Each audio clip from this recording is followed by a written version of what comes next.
आपण पुढे जातोय आणि श्री श्री राधा गोविंद यांच्या चरणी साष्टांग दंडवत करून मग अध्यायाला सुरुवात करणार आहोत. त्यांना आपण इथूनच साष्टांग दंडवत करून त्यांचे आशीर्वाद घेऊया. श्री श्री श्रीला प्रभुपाद यांनाही माझा साष्टांग दंडवत.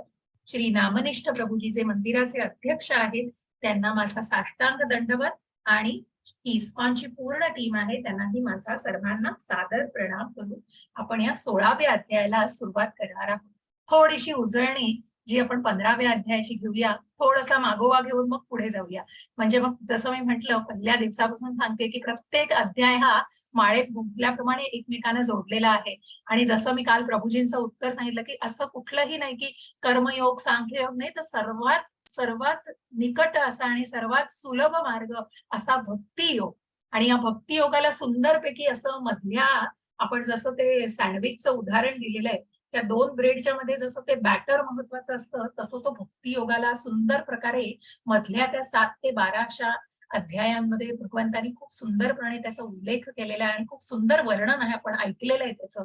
आणि या भक्ती योगाच्या या अवीट भक्तीच्या गोडीमध्ये अगदी विनून जाण्यासाठी म्हणजे लीन होऊन जाण्यासाठी या ज्ञानाचा मार्ग. आणि म्हणून कुठेतरी ज्ञानाच्या मार्गातून भक्तीकडे शिरायचंय. कारण हा ज्ञानाचा मार्ग कुठेतरी भक्ती मार्गाकडेच नेतोय. कारण या जर भौतिक जगातील बंधनं कुठेतरी मुक्त करायची असतील, त्याच्यातून मुक्त होण्यासाठी कुठेतरी ज्ञान घेणं आवश्यक आहे.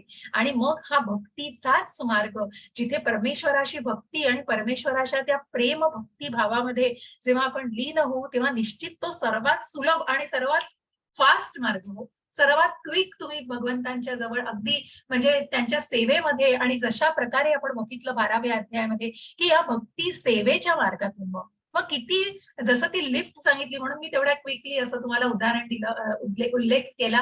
कारण जे बाकी मार्ग जे सांगितलेत मग ज्याच्यामध्ये सांख्य योग आहे, ज्ञान योग आहे, ज्ञान विज्ञान योग आपण बघितला, आपण ध्यान योग बघितला, ज्याच्यामध्ये आपण अष्टांग योग बघितला, कर्म संन्यास योग बघितला. हे सर्व योग आहेत, परंतु हे टप्प्याटप्प्याने कुठेतरी नेतायत.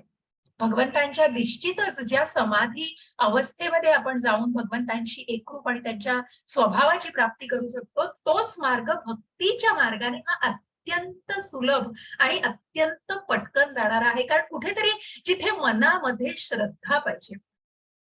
आणि म्हणून प्रत्येक वेळी हे आवर्जून सांगावंसं वाटेल की मनातली श्रद्धा. आणि तेच आपण कालच्या अध्यायामध्ये सुद्धा पुरुषोत्तम भगवानांना ज्या परम तत्वाला आणि ज्या परमधामाला जाणून आपण ज्या ज्या परमेश्वराला ज्या पुरुषोत्तमाला जाणलेलं आहे परत एकदा की या भौतिक जगातून मग अलिप्त होण्यासाठी कुठेतरी त्या वृक्षाला जो आध्यात्मिक वृक्षाचं प्रतिबिंब आहे, जो भौतिक वृक्ष आपण बघितला कारण तो कुठेही अस्तित्वात नाहीये, परंतु ज्या पाण्याच्या एखादी पाण्यावरती जे प्रतिबिंब पडतं त्या वटवृक्षाचं ज्याला आध्यात्मिक महत्व आहे त्याचं कुठेतरी तुम्हाला त्या भौतिक जगाशी निगडीत असं स्वरूप दाखवलेलं आहे. आणि म्हणून ज्या त्यांच्या फांद्या आहेत त्या फांद्या अशा खाली वर पसरलेल्या आहेत. मूळ जरी ते ब्रह्मरूप, कारण कुठेतरी ज्या ब्रह्मापासून ही उत्पत्ती झालेली आहे, ज्या भगवंतानी ब्रह्मांना आदेश देऊन या सृष्टीची निर्मिती आणि प्रकृती ही माता आहे. कारण कुठेतरी प्रकृती ही माता आणि भगवंत हे बीज देणारे पिता आहेत. आणि म्हणूनच यापासून या भौतिक सृष्टीला कुठेतरी सुरुवात झालेली आहे. आणि या भौतिक सृष्टीच्या या ज्या शाखा दाखवलेल्या आहेत त्या सर्वत्र सर्व दूर पसरलेल्या आहेत. मग त्या अशा खाली खाली पसरलेल्या आहेत आणि याची मुळं सुद्धा की कुठे याचं सुरुवात मध्य आणि अंत दिसत नाहीये. आणि म्हणूनच कुठेतरी या शाखा या पसाऱ्याप्रमाणे या मायेच्या पसाऱ्याप्रमाणे सर्व दूर पसरलेले आहेत. आणि हा मनुष्य एका फांदीवरून दुसऱ्या फांदीवर असं कुठेतरी त्याच्या उड्या मारणं चाललेलं आहे. कारण एका जन्मातून दुसऱ्या जन्मात जो देह धारण करतोय, ज्या संकल्पना आपण काल बघितल्या, आणि म्हणूनच एका देहाची संकल्पना सोडून तो दुसऱ्या देहाला कुठेतरी अवलंबतोय. कारण तो कुठेतरी अजूनही देह रूपी भावनेमध्येच आहे. आणि म्हणून ज्याने हे जाणलंय, ज्याला आत्मसाक्षात्काराची जाणीव, मग ज्या चैतन्य महाप्रभूंना आपण बघितलं की ज्या चैतन्य महाप्रभूंनी त्यांच्या गोस्वामींना आणि त्यांच्या काळातल्या ज्या ज्या प्रत्येक मनुष्यामध्ये त्या कृष्ण भावनेचा तो जो मंत्र आहे त्या महामंत्राद्वारे मग त्यांनी गोस्वामी ही पदवी अनेक जणांना जेवून ते ज्ञान संपादित केलेलं आहे, जे ज्ञान दिलेलं आहे त्यापासून कुठेतरी आत्मसाक्षात्काराची भावना उदयास आलेली आहे. आणि म्हणूनच मग ज्याला हे कळलेलं आहे त्याला हे ज्ञानाचे चक्षु मिळालेले आहेत. म्हणून ज्या गाडी रिपेअर करण्याचं उदाहरण आपण एक प्रतिकात्मक स्वरूप म्हणून बघितलं, की ज्याच्यामध्ये गाडी रिपेअर करताना मग तो मेकॅनिकच जरुरी आहे. मग ज्याला त्याचं ज्ञान आहे, आणि म्हणूनच बऱ्याच भागवतांमध्ये सुद्धा अनेक श्लोकांमध्ये असा उल्लेख आहे, की मग जर आपल्यासारख्याच भौतिक जगामध्ये जगणाऱ्या मनुष्याबरोबरच ते संगती राहिली तर कुठेतरी मग त्याच भौतिक संकल्पनेमध्ये मनुष्य राहील, कुठेतरी त्या देहरूपी भावनेमध्ये आणि त्या सर्व कुठेतरी त्या आसक्तीमध्ये, त्या मोहामध्ये आणि सर्व काम, क्रोध, लोभ, मद, मत्सर या सगळे जे अनर्थ आहे त्या अनर्थापासून कुठेतरी निवृत्ती घ्यायची आहे, तरच कुठेतरी कृष्ण भावनेमध्ये मन आसक्त होऊ शकतं.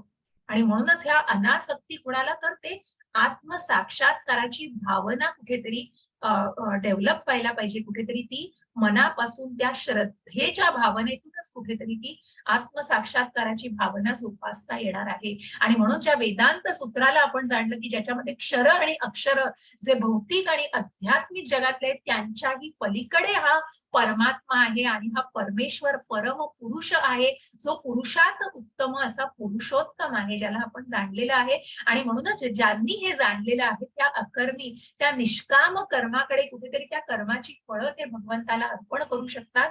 आणि या वेदांत सूत्राला ज्यांनी जाणलेलं आहे त्यांनी भगवंताला जाणलेलं आहे. आणि म्हणून या वेदांमध्ये सुद्धा मी आहे याची उत्पत्ती कुठेतरी जे व्यास मुनींचं उदाहरण मी तुम्हाला दिलेलं आहे, की ज्या संपूर्ण भागवतामधून मग कृष्णाला जेव्हा पूर्णपणे प्रकट करू शकले तेव्हा कुठेतरी त्यांना समाधान मिळालेलं व्यास मुनींना. आणि मग आजच्या पुढच्या अध्यायामध्ये आपण पुढच्या टप्प्यावर जाऊन बघणार आहोत, की कुठेतरी आसुरी स्वभाव ज्या आपण सत्व, रज आणि तम गुणांना बघितले 14व्या अध्यायामध्ये, तिथे आपण कुठेतरी दैवी स्वभाव बघितले.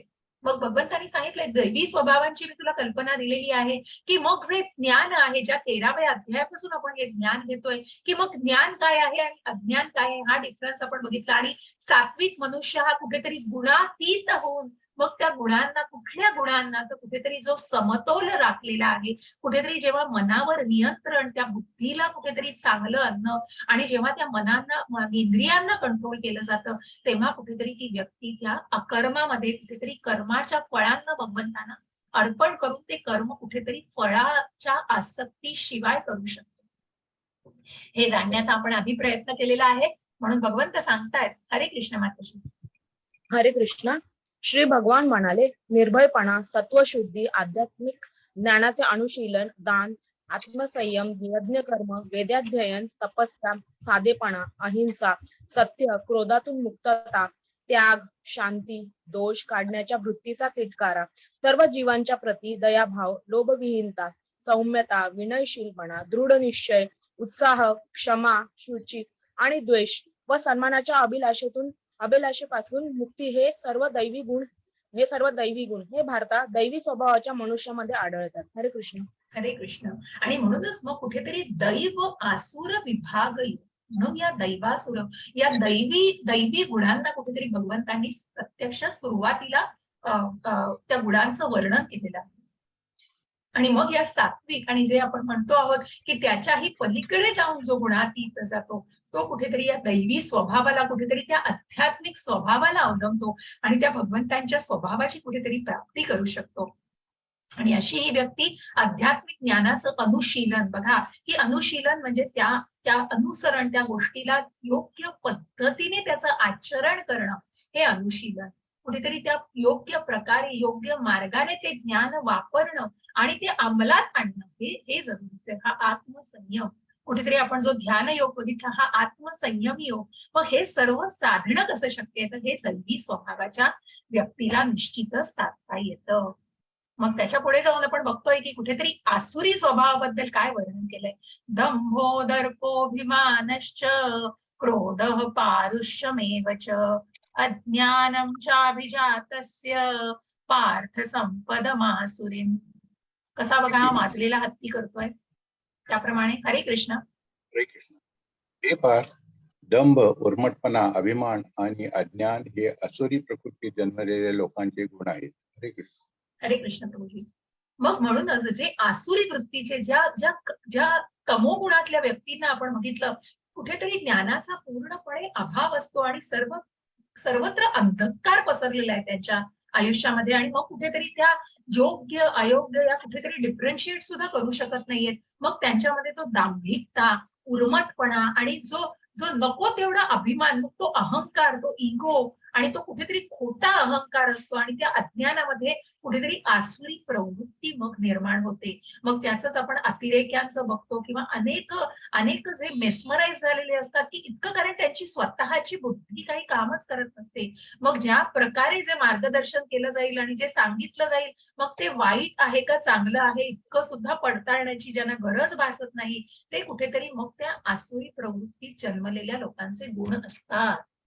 हरे कृष्ण. दैवी संपद विमोक्षाय निबंधाया सुरीमता मा शुचः संपदम दैवीम अभिजातोसी पांडव. हरे कृष्ण माताजी.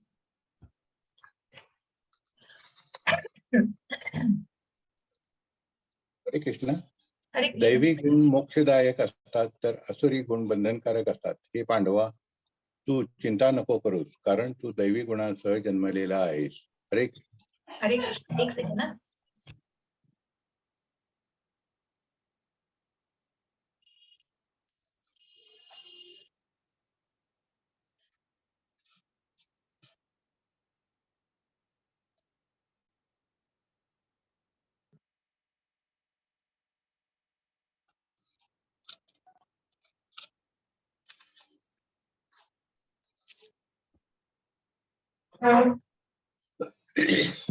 तर असे हे दैवी गुण मोक्षदायक असतात, तर आसुरी गुण बंधनकारक.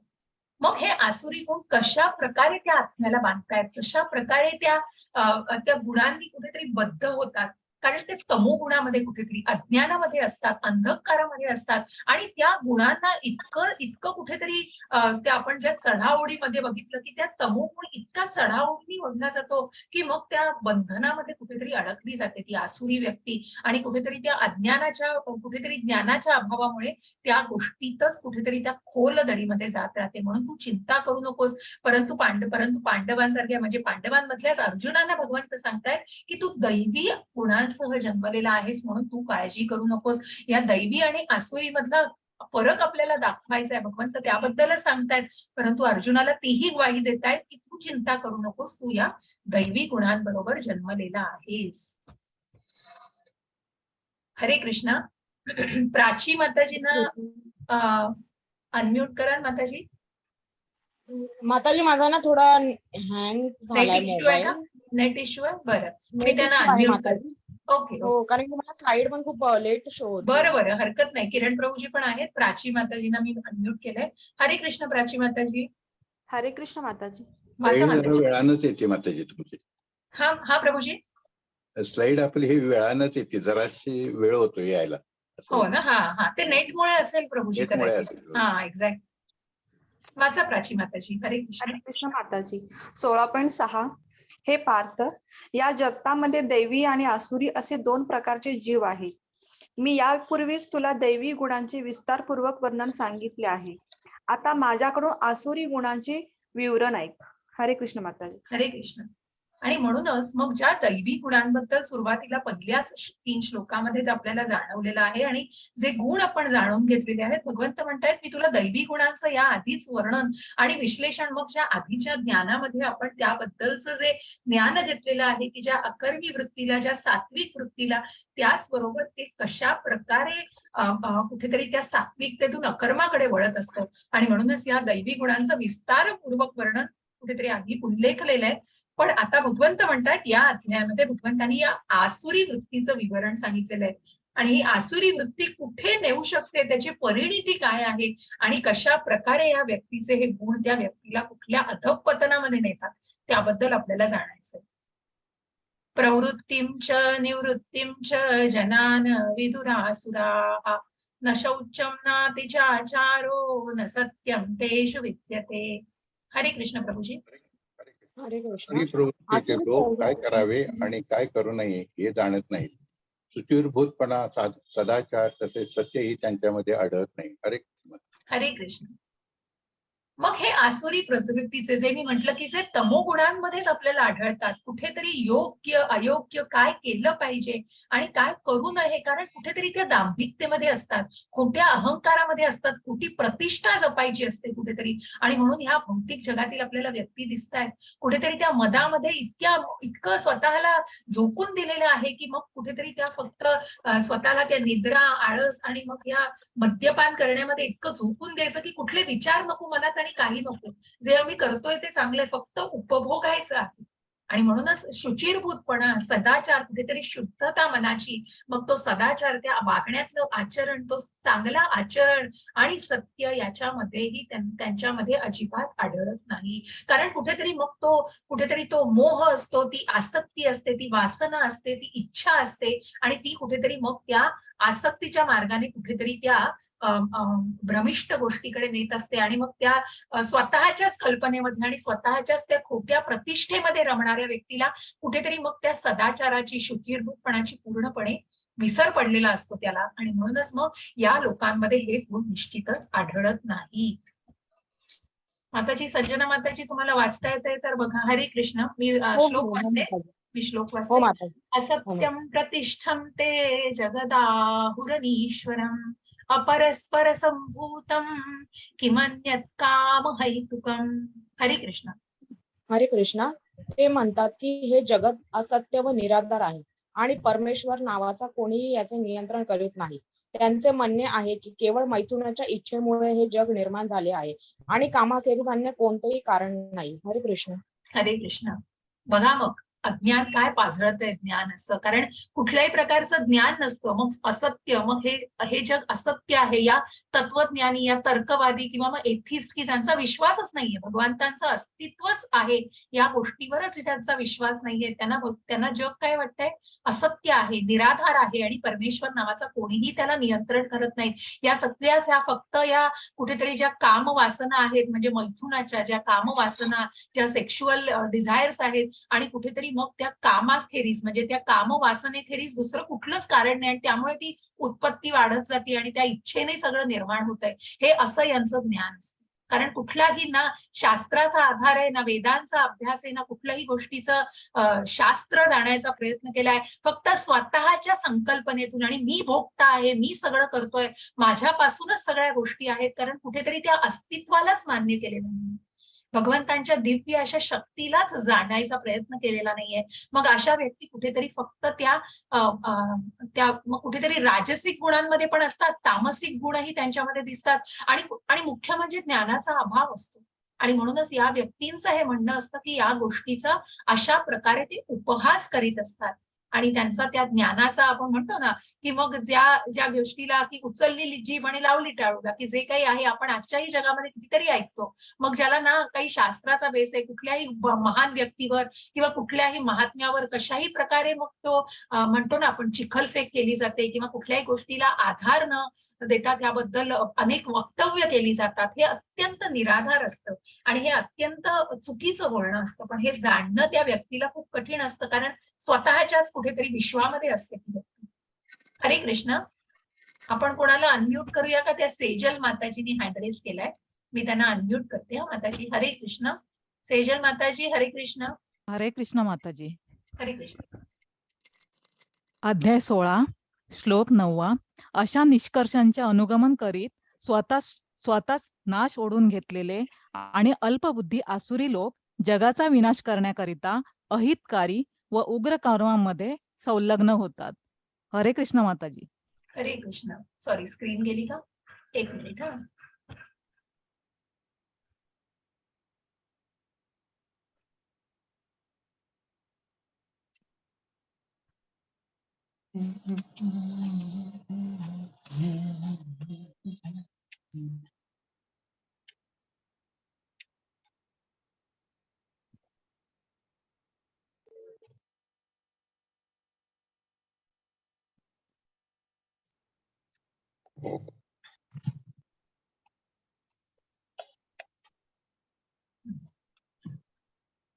हरे कृष्ण. तर मग अशा निष्कर्षांचं बघा की अशा निष्कर्ष मग जे या एथिस्ट लोकांना मानतात आणि जे या विचारांवरती कुठेतरी विश्वास देतात तेव्हा कुठेतरी स्वतःच खड्ड्यात पडतायत, तो स्वतःच खणलेल्या खड्ड्यामध्ये स्वतः पडतायत.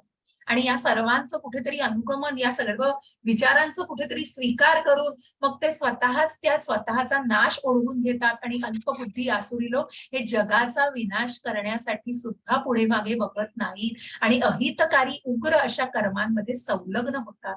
आणि मग जे आपण बघतोय या भौतिक जगामध्ये, आपण आत्ताच्या या करंट सिच्युएशन्स मध्ये सुद्धा या सगळ्या गोष्टी ज्या प्रत्यक्ष बघतो आहोत, कारण कुठेतरी इतका तो आसुरी स्वभाव कोपाला कुठेतरी इतक्या कुठेतरी म्हणतात ना टोकाला गेलेला आहे की मग इतकर जणांच्या जीवावर उठलेला आहे. जे आपण अनेक अटॅक्स बघतो आहोत की जो अनेक आधीचे सुद्धा ज्या अतिरेक्यांकडून हल्ले झालेले आहेत आणि अजूनही आपण जे बघतो आहोत की अत्यंत या जगामध्ये किती हा दंभ आणि सगळ्या प्रकारची हिंसा वाजलेली आहे.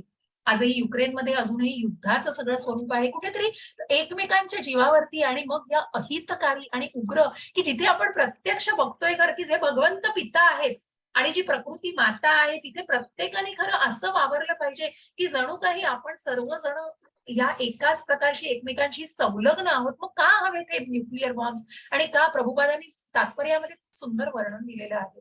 मग कशासाठी हे हवेत, परंतु या सगळ्याचं ज्ञानच नाहीये ना, या सगळ्याला कुठेतरी जाणलेलंच नाहीये आणि म्हणूनच ती दांभिक आणि कुठेतरी ती आसुरी वृत्ती जन्म घेतीये त्या मनामध्ये. आणि म्हणून त्या आसुरी वृत्तीमुळे कुठेतरी अहितकारी कृत्य या व्यक्तींकडून केली जातात. हरे कृष्ण प्रभूजी, हरे कृष्ण. हरे कृष्ण.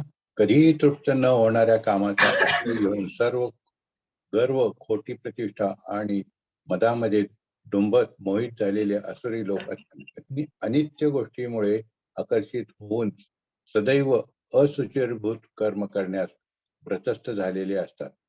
16.11-12 इंद्रिय तृप्ती करणे हीच मानव संस्कृतीची मुख्य आवश्यकता आहे असा त्यांचा विश्वास असतो. अशा प्रकारे त्यांना मरे तोपर्यंत अमर्याद चिंतांनी ग्रासलेले असते. शेकडो हजारो पाशांनी बद्ध झालेले आणि काम क्रोध परायण झालेले हे असुरी लोक इंद्रिय तृप्ती करता पाहिजे. इंद्रिय तृप्तीकरिता अन्यायी मार्गाने धनसंचय करतात. हरे कृष्ण. हरे कृष्ण प्रभूजी. आणि अशा या आसुरी वृत्तीच हे वर्णन सर्व केलेलं आहे की कधीही तृप्त व अतृप्त असते हो ही व्यक्ती. आणि मग कुठेतरी त्या वासनेसाठी, त्या इच्छेसाठी खोटा गर्व, खोटी प्रतिष्ठा आणि मग स्वतःला मदामध्ये, आणि हे सगळे जे चार आपण इस्कॉनचे जे प्रत्यक्ष नियम बघतो की कुठेतरी मग परस्त्रीकडे वाईट नजरेने बघणं आणि कुठेतरी परस्त्रीचा उपभोग घेणं, मग ते जुगार खेळणं, मदाचा पूर्णपणे दारूच्या नशेमध्ये स्वतःला झोपून देणं आणि मांसाहार करणं, या सर्व गोष्टी बघा कुठेतरी या फक्त आसुरी वृत्तीलाच दर्शवतायत. कारण ते जे परस्त्रीकडे बघणं आहे ती कामवासना कुठेतरी, मग जो जुगार आहे हा खोटा, कुठेतरी जे खोटेपणा, मग खरं सत्याचा कुठेतरी पूर्णपणे ह्रास झालेला आहे. हे जे मद मत्सर ही पण कुठेतरी वासना, कुठेतरी इच्छा, आणि मग जे मांसाहार केला जातो ही कुठेतरी मनातली करुणा मेलेली आहे पूर्णपणे. कारण कुठेतरी मत्सर आहे त्या इतर, आपण आधीच्याही काही अध्यायामध्ये त्याचा उल्लेख बघितला की किती मत्सर इतर प्राण्यांविषयी. कारण मग स्वतःच्या उपभोगासाठी ती वस्तू वापरायची की अनेक पर्याय आहेत, मग ज्या वनस्पतींना आपण खाऊ शकतो आणि ज्याचं कृतज्ञतेने मग जो नैवेद्य दाखवून आपण भगवंतांना ते खातोय त्याचा काही वेगळंच, आपण जे आधीच्या अध्यायांमध्ये त्याचं वर्णन बघितलेलं आहे 14व्या अध्यायामध्ये, अशी ही इथे कुठेतरी मांसाहार खाणाऱ्यांमध्ये ही करुणा पूर्णपणे नष्ट झालेली दिसते आपल्याला. आणि मग कुठेतरी ती फक्त द्वेषी भावना आणि स्वतःचे कुठेतरी स्वतःच्या इच्छा पुरवायच्या आणि स्वतःच्या देहाला कुठेतरी ते लाडकोड करायचे आणि मग त्या मांसाहाराचं सेवन करायचं, हे सर्व आपल्याला या चित्रामध्ये दिसतंय. मग कुठेतरी या चारही नियमांचं उल्लंघन केलं जातं आणि म्हणूनच अनित्य गोष्टींकडे आकर्षित होऊन सदैव अशुचिरभूत कर्म या लोकांमधून केली जातात आणि ते त्याच्यासाठीच कुठेतरी व्रतस्थ असतात आणि त्याच गोष्टीमध्ये ते स्वतःला रमवून घेतात. आणि इंद्रिय तृप्ती करायची आहे एवढाच कुठेतरी मग मार्ग असतो. अशा प्रकारे त्यांना मरेतोपर्यंत अमर्याद चिंताने मग कुठे हो पीस ऑफ माइंड आपण बघतो खूप प्रकारचं अगदी संपत्तीने ओतप्रोत आहे, संपत्ती भरलेली, पण कुठेतरी भावना नाही, तिथे कृतज्ञतेची भावनाच नाहीये कुठे. कृष्णच नाहीये, कुठेतरी कृष्ण मिसिंग आहे आणि ती कृतज्ञतेची भावना नाहीये, कृष्ण भावना तर नाहीच नाहीये. अशा प्रकारे ही व्यक्ती मग कितीही धनार्थ आणि कितीही प्रकारची प्रतिष्ठा मिळू दे, पण मनाचं कुठेही मग ते मनाची शांती कुठेतरी हरवलेली असते. कारण चिंतांमध्ये मन सतत ग्रासलेलं असतं. कारण आसुरी वृत्ती, कारण जे करतो आहोत ते कर्म किती चुकीच्या मार्गाने करतोय. मग ते स्वतःचे फक्त लोभ आणि मोह आणि काम वासना फक्त पुरवण्यासाठी त्या गोष्टी केल्या जातात. शेकडो हजारो पाशांनी बद्ध झालेले, काम क्रोध परायण झालेले हे आसुरी लोक फक्त इंद्रिय तृप्तीसाठी धनसंचय करीत असतात. हरे कृष्ण माताजी. हरे कृष्णा. आसुरी मनुष्य विचार करतो की आज माझ्याकडे इतकी संपत्ती आहे आणि माझ्या योजनेनुसार मी अधिक संपत्ती प्राप्त करेन. हे इतके धन माझ्याकडे आहे आणि भविष्यात ते उत्तरोत्तर वाढेल. हा माझा शत्रू आहे आणि मी त्याला मारले आहे आणि माझे इतर शत्रूही मारले जातील. मी सर्वांचा ईश्वर आहे, मी भोक्ता आहे. मी पूर्ण परिपूर्ण बलवान आणि सुखी आहे. माझ्या आजूबाजूला माझे वैभवशाली नातलग असलेला मी धनाढ्य मनुष्य आहे. माझ्यासारखा बलवान आणि सुखी इतर कोणीही नाही. मी यज्ञ करेन, मी दान करेन आणि याप्रमाणे मी मौज मजा करेन. अशा प्रकारे आसुरी लोक अज्ञानाने मोहित झालेले असतात. हरे कृष्ण. हरे कृष्ण. आणि म्हणून मग अज्ञानाने पूर्णपणे मोहित झालेले असे हे लोक फक्त मी भोगता आहे, मी सर्वांचं निर्मिती, मी सर्व माझं आहे आणि माझ्या बळावरती मी सगळं केलेलं आहे. मी जे हवं ते दान करीन, मी वाटेल ते करीन, मी मनाला येईन तसा वागेन, मी वैभवशाली आणि मी धनाढ्य, सर्वांमध्ये धनाढ्य आहे, माझ्याकडे इतकं धन आहे आणि मला आता माझ्याकडे अगदी साधी गाडी असली तरी माझ्याकडे कुठेतरी मला मोठी गाडी घ्यायची आहे, माझ्याकडे नंतर मला मर्सिडीज घ्यायची आणि ह्यो घ्यायचं आणि तो घ्यायचं, कारण कुठेतरी समाधानच नाहीये. आणि ती समाधानाचं पूर्णपणे वाढतीये हो, ती वासना, इच्छा मग कुठेतरी त्याला एंडच नाहीये, अनएंडिंग आहे, कुठेतरी ते नेव्हर एंडिंग आहे, कुठेतरी त्या गोष्टीला काही थांबूच शकत नाही ती गोष्ट. अशा या डिमांड्स कुठेतरी वाढत जात आहेत मनाच्या. आणि म्हणूनच मग त्या खोट्या प्रतिष्ठेला जपत जपत अनेक विकर्म केली जातात, अनेक त्या आसुरी भावनेमध्ये अनेक लोकांना हर्ट केलं जातं, अनेक लोकांचा अपमान केला जातो, कारण मग त्याचं काही पडलेलीच नसते ना, त्या गोष्टीला काही मान्यताच दिली जात नाही, त्या गोष्टीचा विचारच केला जात नाही, कारण कुठेतरी मनामध्ये दांभिकता आहे, अहंकार आहे आणि त्या अहंकाराने त्या प्रतिष्ठेला जपण्यासाठी मग त्या गोष्टींचा वापर केला जातो, विकर्म केलं जातं. आपल्याला चित्रामध्ये दिसतंय कुठेतरी हिरण्यकश्यपू दिसतायत, कुठेतरी आपल्याला हा कंस आहे, सॉरी, कंसाने वध केलेला कितीतरी, देवकीच्या अनेक पुत्रांचा वध केला, कारण फक्त त्या आकाशवाणीनी मग कुठेतरी तो जो कंस आपल्या बहिणीला देवकीला रथातून घेऊन जात असतो वसुदेवा बरोबर, जेव्हा त्यांचं लग्न होतं तेव्हा, पण जेव्हा ती आकाशवाणी होते, ती आकाशवाणी ऐकल्यानंतर कुठेतरी मग तो इतकं त्याचं रौद्र रूप होतं की मग त्याला ती कल्पना येते आणि देवकीचा 8वा पुत्र तुला मारणार आहे, इतक्या त्या नुसत्या विचारांनी सुद्धा बघा लगेच किती त्या कल्पनेमध्ये बदल झालेला आहे आणि तो देवकीला मारायला उठतो, जिथे वसुदेव त्यांना थांबवतायत आणि मग सांगतात आम्ही तुम्हाला आमचे पुत्र निश्चितच देऊ, म्हणून तुम्ही कुठल्याही प्रकारचं आता अशा गोष्टी करू नका. परंतु ती मनामध्ये कुठेतरी फक्त हिंसा असते, कुठेतरी फक्त द्वेष असतो. कृष्ण आहे मनामध्ये, कृष्ण कृष्ण कृष्ण कृष्ण केलं, पण फक्त द्वेषी भावनेने. त्याच रावणाला आपण बघितलं की कुठेतरी परस्त्रीला, मग ती कामवासना, कुठेतरी त्या स्वतःलाच बघा त्यांच्या स्वतःच्याच गोष्टींनी त्यांचं नुकसान केलेलं आहे, कारण त्या कामवासनेपायी ज्या सीतेचं अपहरण केलं, मग ती सीता निश्चितच दुसरं रूप होतं आणि ती खरी सीता नव्हतीच, परंतु तरी त्या ज्या परस्त्रीकडे ज्या नजरेने रावणाने बघितलं गेलेलं आहे आणि कुठेतरी फक्त ते तिला पळवून न्यायचं आणि आपण उपभोग घ्यायचा, तिचा इतकी ती भावना मनामध्ये, आपली पत्नी झाली पाहिजे इतकी सुंदर स्त्री, अशा कुठेतरी कामवासनेच्या भावनेमध्ये रावणाने स्वतःला कुठेतरी संपवलेलं आहे, कारण ज्या रामाने, प्रभू रामचंद्रांनी त्याचा विनाश केलेला आहे. मग त्या वृत्तीला, मग ज्याने शिवाची प्रार्थना केली, परंतु इंटेन्शन काय होतं, उद्दिष्ट काय, उद्दिष्ट हे कुठेतरी मनात आसुरी स्वभाव होता. ज्या हिरण्यकश्यपूलाही आपण बघितलं, पुढे जाऊन तेही बघायचे, ज्या प्रल्हाद आसुरी भावनेमध्ये, निश्चितच ते आसुरी युगामध्येच होते ते, परंतु कुठेतरी त्या भावना इतक्या की मग ते तप आणि इतकं की मनामध्ये आपल्याला सगळे तिन्ही लोकांचा राजा व्हायचंय, मग त्यासाठी आपल्याला कशाही प्रकारचं तप, आपण पुढे जाऊन उद्याच्या अध्यायामध्ये बघणार आहोत, मग हे कशा प्रकारचं तामसिक तप करत असतात, असे हे कुठेतरी आसुरी वृत्तीचे लोक असतात. हरे कृष्ण. प्रभूजी. हरे कृष्ण. या प्रकारे अनेक चिंतांनी भ्रांत झालेले आणि मोहजालामध्ये बद्ध झालेले आसुरी लोक इंद्रिय तृप्तीमध्ये अत्याधिक आसक्त होतात आणि नरकामध्ये पतित होतात. हरे कृष्ण. हरे कृष्ण प्रभूजी. स्वाती जहागीरदार माताजी, मी तुम्हाला पोहोच नाही केलं. हरे कृष्ण, मी बघितलं नाही तुम्हाला. तुम्ही हँड रेज नाही केलात माताजी आज. ठीक आहे. हरे कृष्ण स्वाती माताजी. हरे कृष्ण. अच्छा, तुम्ही स्वाती कदम आहात का? हा, कदम आहे. हा हा, हरकत नाही. मी आता बघितलं माताजींना, म्हणून मला एकदम जाणवलं की मी त्यांना केलं का को होस्ट. वाचायचंय का? हा हा, नाही वाचा तुम्ही स्वाती. हा, पण मी स्वाती माताजींना दुसऱ्या माताजींना पण केलं ना. जहागीरदार माताजी पण मला दिसल्या, म्हणून मी त्यांना को होस्ट केलं. वाचा ना माताजी. स्वाती माताजी तुम्ही पण. आता हे प्रभूजींनी वाचलंय, पुढचं मी तुम्हाला वाचायला देते. तर मग अशा प्रकारे चिंतांनी भ्रांत झालेले आणि मोहजालामध्ये बद्ध झालेले आसुरी लोक इंद्रिय तृप्तीमध्ये अत्याधिक आसक्त, मग त्या इंद्रिय विषयांमध्ये, मग त्या इंद्रिय विषयांच्या वासनेमध्ये इतके आसक्त झालेले असतात की मग स्वतःला थांबवू शकत नाही आणि मग अनेक चिंता ग्रासलेल्या असतात. त्या मोहजाळामध्ये इतकं स्वतःला गुदफटलून घेतलेलं असतं की मग ह्या चिंता त्या चिंता, मग अनेक चिंतांनीच स्वतःला ग्रासलेलं असतं, कारण कुठलीही भावनाच नाहीये मनामध्ये कृतज्ञतेची. आणि मग असे लोक फक्त नरकामध्येच पतित होऊ शकतात.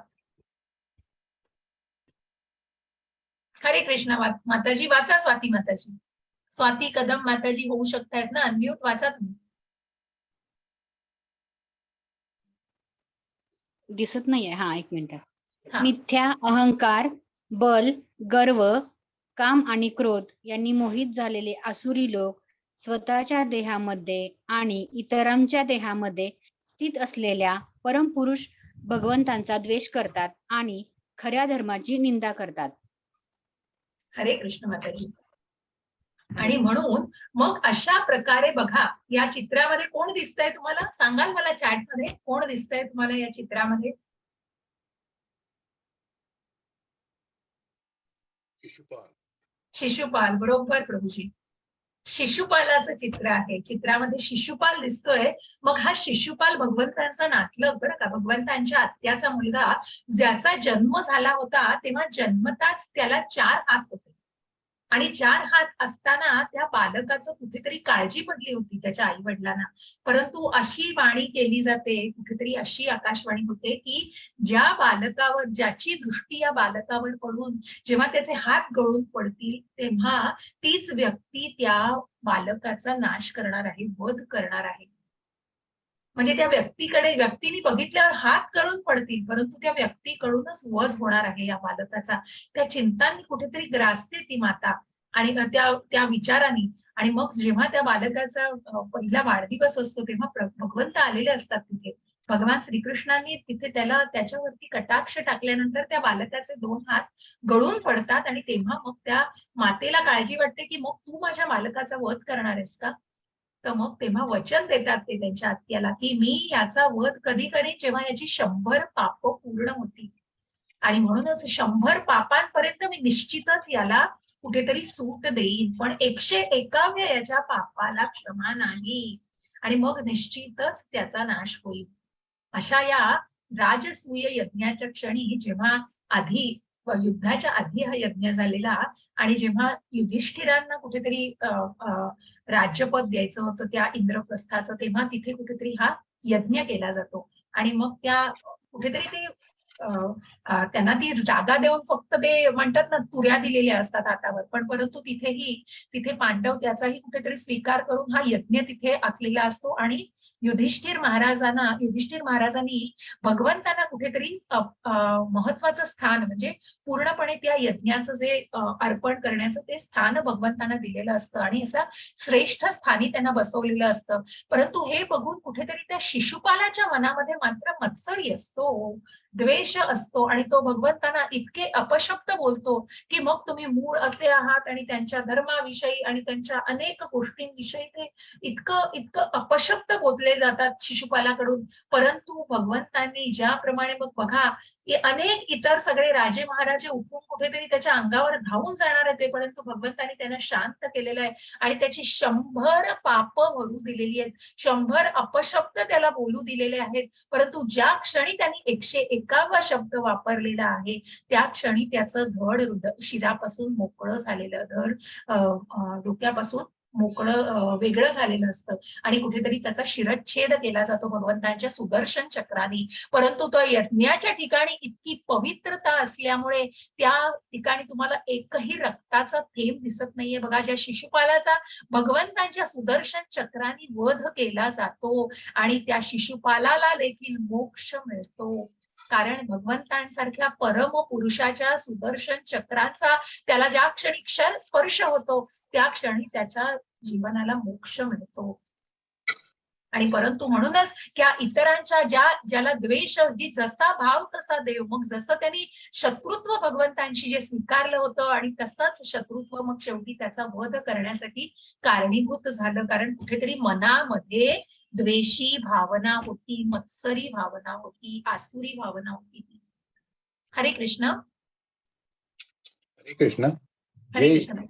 जे द्वेषी, क्रूर आणि नराधम आहेत त्यांना मी चिरकालासाठी बहुसागरामधील विविध असुरी योनीत टाकीत असतो. हरे कृष्ण. हरे कृष्ण. मग जे द्वेषी आहेत, क्रूर, नराधम, जे आपण राक्षसी वृत्तीचे म्हणतो, त्यांना चिरकालासाठी भवसागरातील आसुरी योनीमध्ये, मग त्यांचा जन्म या आसुरी योनीमध्येच होत असतो, कारण ते जे क्रूर आणि नराधम असतात त्याच योनीमध्ये त्यांना जन्म मिळतो. त्रिविधम नरकस्येदं द्वारं नाशनमात्मनः काम क्रोधस्तथा लोभस्तस्मादेत्रतयं त्यजेत्. हरे कृष्ण माताजी. ठीक आहे. हरे कृष्ण माताजी. काम, क्रोध आणि लोभ ही नरकामध्ये जाण्याची 3 द्वारे आहेत. प्रत्येक बुद्धिमान मनुष्याने त्याचा त्याग केला पाहिजे, कारण या तिन्हीमुळे आत्म्याचा विनाश होतो. हरे कृष्ण. हरे कृष्ण. मग म्हणूनच जी काम, क्रोध आणि लोभ ही जी आपण अनर्थ निवृत्ती ज्याच्यापासून आपल्याला घ्यायची, ती अनर्थ या जे सगळे आहेत आणि त्या काम, क्रोध, लोभामध्ये ज्या आपण कठपुतलीमध्ये आपण जे बघतो आहोत की ज्या या त्रिगुणांच्या प्रभावाखाली मग कुठेतरी ज्या मोहामध्ये आणि ज्या काम, क्रोध आणि लोभ या गोष्टींमध्ये आपण जे स्वतःला बांधून घेतो, ती कुठेतरी नरकामध्ये जाण्याची द्वार असतात. परंतु बुद्धिमान व्यक्तीने त्याचा त्याग केला पाहिजे. मग कुठेतरी ती काम वासना जी क्रोधाकडे नेती आणि लोभाकडे, आणि स्वतःच्या त्या लोभी वृत्तीला कुठेतरी ती ग्रीड कमी केली पाहिजे, तो लोभ कमी करून त्याचा नाश करण्याचा प्रयत्न केला पाहिजे. ज्या द्वेषी वृत्तीला मनापासून पूर्णपणे काढून टाकलं पाहिजे, मनापासून त्याचा आपण म्हणतो ना नाश केला पाहिजे, कारण कुठेतरी त्याचं रूपांतर हे मग नंतर जे आपण काम, क्रोधाला तरी बघितलं की काम, क्रोधाचं रूपांतर बघितलं, पण कुठेतरी या वृत्तींना त्याग करणं, बुद्धिमान व्यक्तीने या गोष्टींना जवळ जाणं सुद्धा, त्याच्या जवळ जाणं सुद्धा निश्चितच अयोग्य आहे. कारण कुठेतरी मग आपण ती ज्या भगवंतांच्या द्वारांना पुढे आपण जाऊन ह्या द्वारांना बघणार आहोत, ती द्वारं कुठेतरी अडकलेली असतात, कारण मग याच बंधनामध्ये स्वतःला या काम, क्रोध, लोभ या नरकामध्ये जाण्याच्या 3 द्वारांमध्ये जाऊन स्वतःला तिथेच अडकवून घेतलेलं असतं. हरे कृष्ण.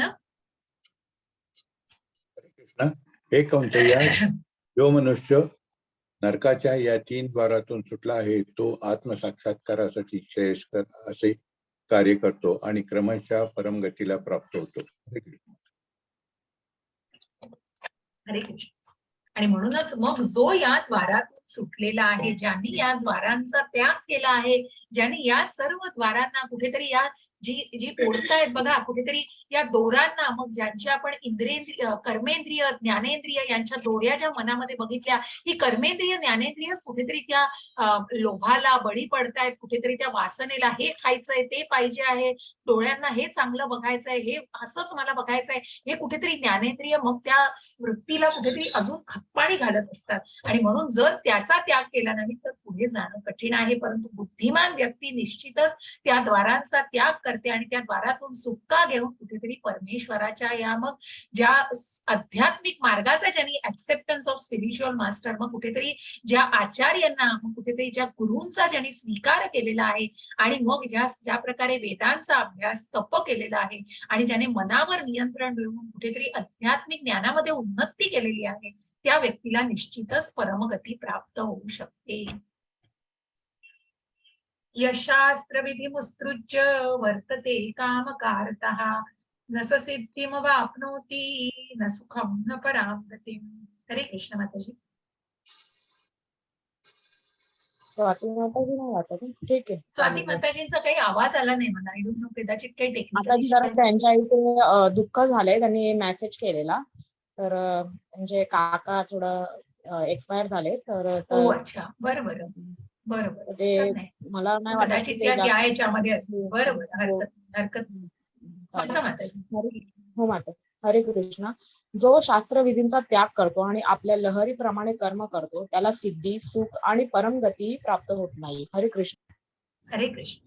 आणि म्हणूनच ज्यांनी या शास्त्रांना जाणलेलं नाही, बघा, ज्या बुद्धिमान व्यक्तीने ज्या काम क्रोध लोभाचा त्याग केलेला आहे, ती बुद्धिमान व्यक्ती निश्चितच या टप्प्यांवरती, या पायरीवर येऊ शकते. आणि म्हणूनच जो शास्त्रविधींचा पण या शास्त्रविधींना, या वेदांना ज्यांनी जाणलेलं नाहीये, बरेच लोक हँडरेस करतायत, आजचा अध्याय संपत आलाय, उद्या निश्चित माताजी सगळ्यांना 17 आणि 18 अध्याय मोठे आहेत, तुम्हाला निश्चित भरपूर आहे वाचायला. त्यामुळे सर्व भक्तांनी निश्चित सहभाग घ्यावा. आणि आज अध्याय संपत आलेला आहे, पण काही प्रश्न असतील तर थोडा वेळ थांबा, 1-5 मिनिट. माताजी आपण शेवटच्या दिवशी वाचायला देऊया, कारण की निश्चित. म्यूट वगैरे करायला खूप हे होतं ना, नेट इश्यू असल्यामुळे ना माताजी कधी कधी आज पर व्हिडिओ वगैरे त्याच्यावरच क्लिक, किंवा मी एक होस्ट त्याच्यावरच क्लिक होऊन जातं. तर त्यामुळे हरकत नाही, मग मी त्यांना अनम्यूट करीन, आपण त्यांना अनम्यूट करून करूया. चालेल चालेल. ओके माताजी. हरे कृष्ण. हरे कृष्ण. आणि म्हणूनच ज्याने या शास्त्रविधींना जाणलेलं नाहीये आणि स्वतःच्या लहरीप्रमाणे जो कर्म करतोय, बघा, पुन्हा आपल्याला तेच दिसतं की मग मला हवं ते मी करणार आहे, मला हवं ते मी दान करीन, मला हवं ते मी खाईन, मला हवं ते मी उपभोग घेईन, आणि मग त्याला सिद्धी, सुख आणि परमगती याचं निश्चितच प्राप्ती होत नाही. कारण तो कुठेतरी फक्त त्या चिंतांनी ग्रस्त झालेला असतो आणि त्याचा फक्त त्या नरकयोनीच त्याला प्राप्त होऊ शकते. आणि म्हणूनच त्या व्यक्तीला शास्त्राचा पूर्णपणे, शास्त्राच्या ज्ञानाचा अभाव असतो.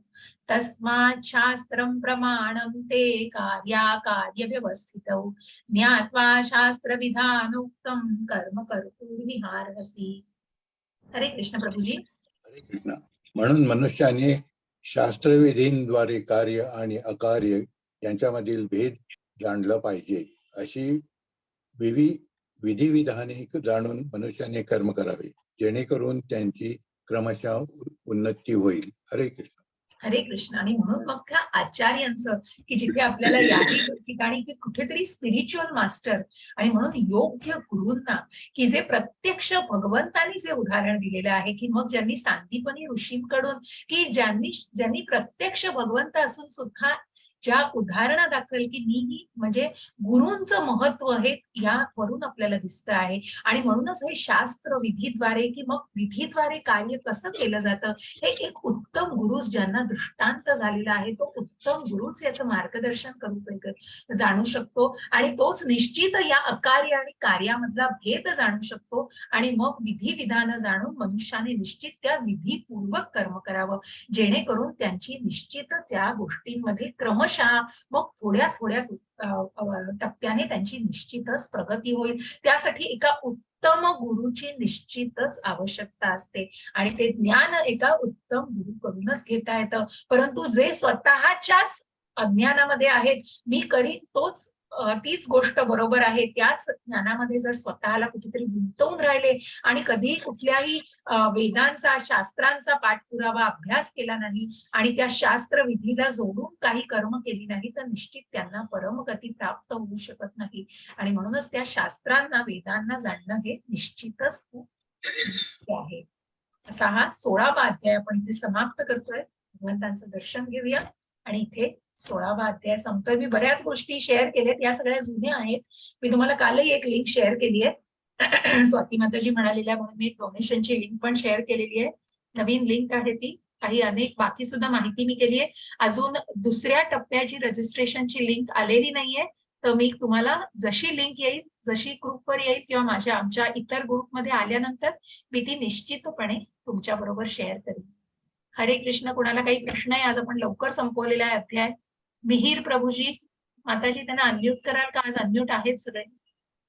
हरे कृष्ण प्रभूजी. हरे कृष्ण. हरे अच्छा, कृष्ण. बोला. आवाज येतो? बोला माताजी, बोला. हा, माझ्या मुलाचा ऍक्च्युली फोटो आहे, मी चेंज नाही केला.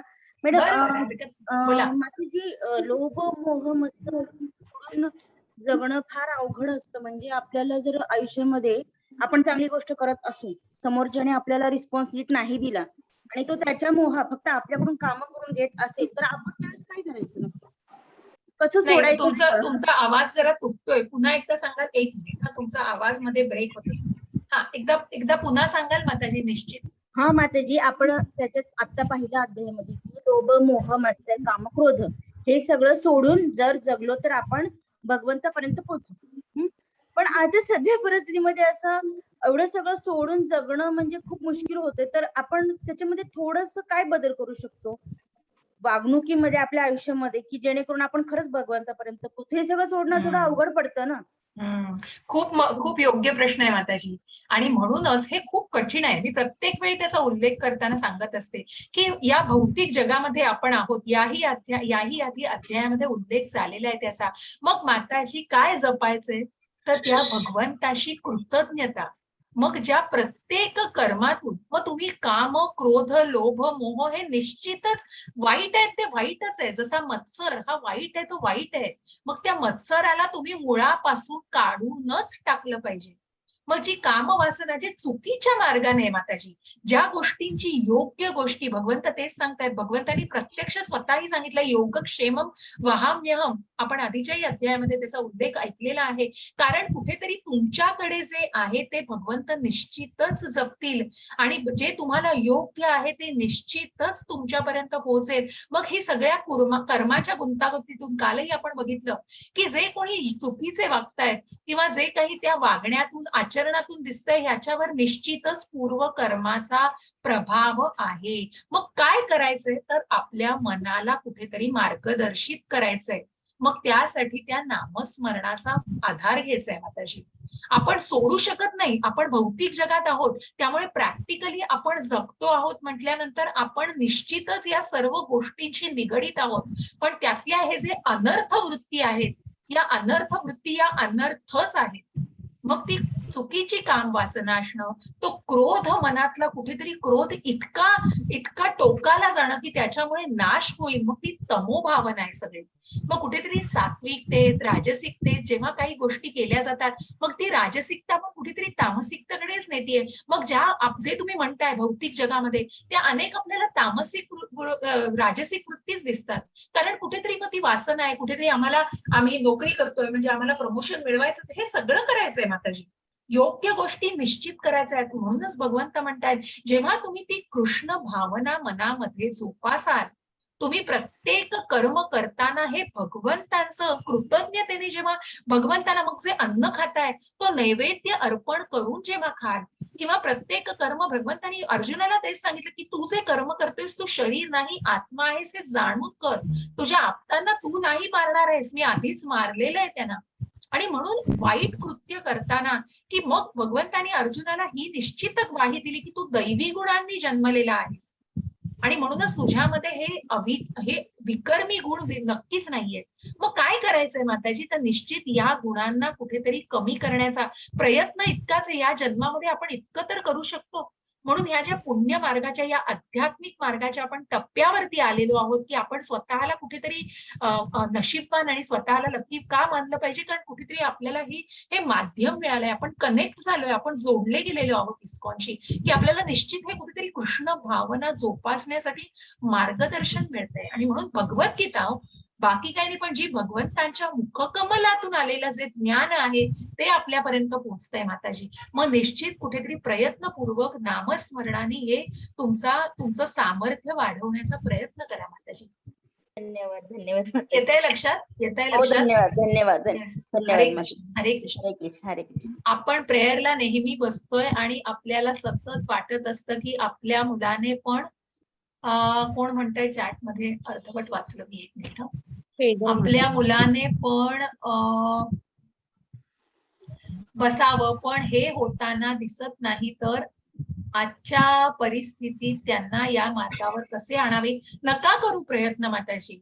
सेजल माताजी, एक सांगेन की तुम्ही करताय म्हणून तुम्ही कुणावरही लादू शकत नाही. वयाच्या 10-12 वर्षापर्यंत तरीही आपण आजकाल बघतोय, कारण या भौतिक जगामध्ये हल्ली आपण जी मुलं म्हणजे आपलीच मुलं असतात, आपण संस्कार सगळे करतो आहोत, परंतु कुठेतरी इतकं एक्सपोजर आहे माताजी, इतकं या नेटचं, इंटरनेट, इंस्टाग्राम, सोशल मीडिया इतके आहेत की त्यांना कुठेतरी ज्या गोष्टीला काय म्हणतात ना, त्यांना डिस्ट्रॅक्ट करणारं खूप आहे. परंतु आपण काय करू शकतो? मीही हा अनुभव घेतलेत माताजी. माझे टीनेजर्स मध्ये मुलं आहेत. आपण लादू नाही शकत, आपण त्यांना मार्गदर्शन करत राहू शकतो. परंतु कुठलीही गोष्ट लादण्याचं मग आपल्या घरातल्या, मी भगवद्गीता वाचतीये, मी त्याचा अभ्यास करतेय म्हणून माझ्याप्रमाणे इतरांनीही करावा, हे आपण कोणावरच लादू शकत नाही. घरातल्या कोणावरच नाही. परंतु निश्चित आपण एवढं, हे प्रभूजींना पण विचारलेले, नामनिष्ठ प्रभूजींना, म्हणून मला आठवतं त्याचंही उत्तर, की त्यांनी सांगितलं मग त्या बाईला, की जिनी सांगितलं माझा पती हे करत नाही आणि या पूजेला, मग त्यांनी सांगितलं तुला विरोध तर होत नाही ना, मग आपण आपलं कर्म करत राहायचं माताजी.